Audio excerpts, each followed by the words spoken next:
I'm not a poet, and I don't have any stories to tell.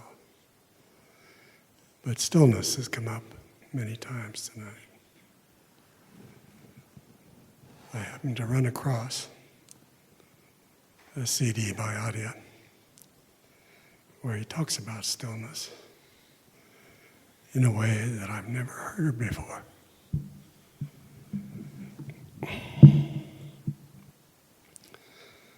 And what you can look in the dictionary and find stillness, and you can find movement. And we think of stillness in the way we've been taught, in the way we read about it, our own personal experience of stillness. But what he said about stillness blew my socks off.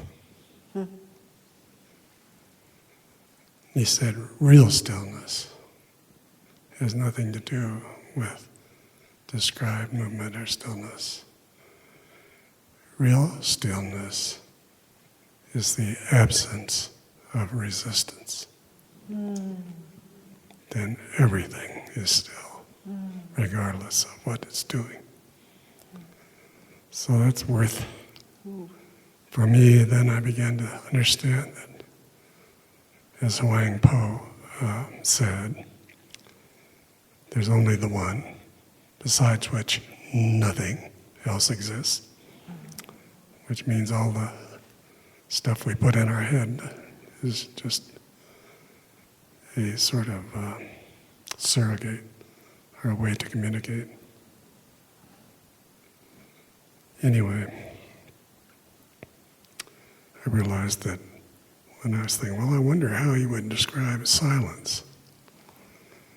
And silence, too, would have to be the absence of resistance if there's only the one, and also space.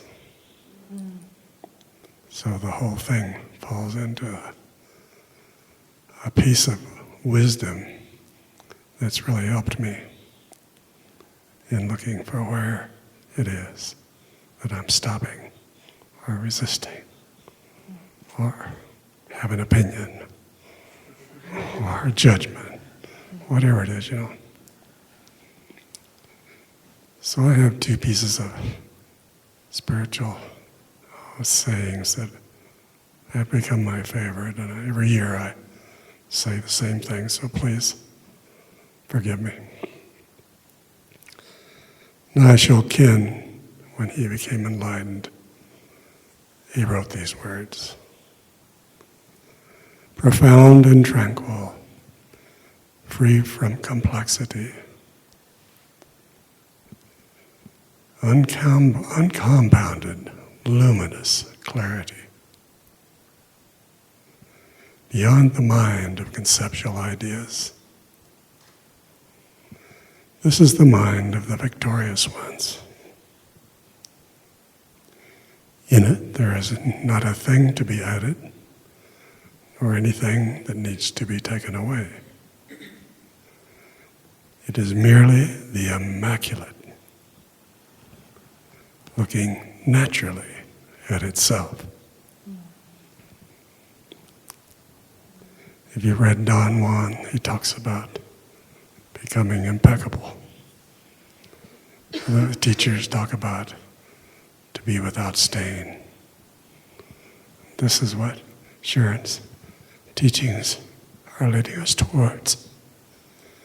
If we can go through the things that are not moving or have been stuck a long time, or for me, I came across 4 that I hadn't recognized during this retreat.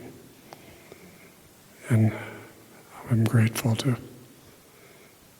be able to work on those stains of myself. The other one is from the Mahabharata. It goes like this: keep your spirit in its nudity. Let the polluted waters of the mind flow away of themselves. If you perceive the true nature and extent of space, all fixed notion of center or limit will dissolve. When the spirit sees into the spirit, all mind games will end.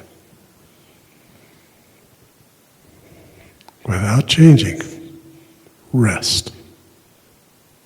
Without attachment. In your state of origin, all your bonds will dissolve. The essence of spirit is space. There's nothing that it clings to in the end.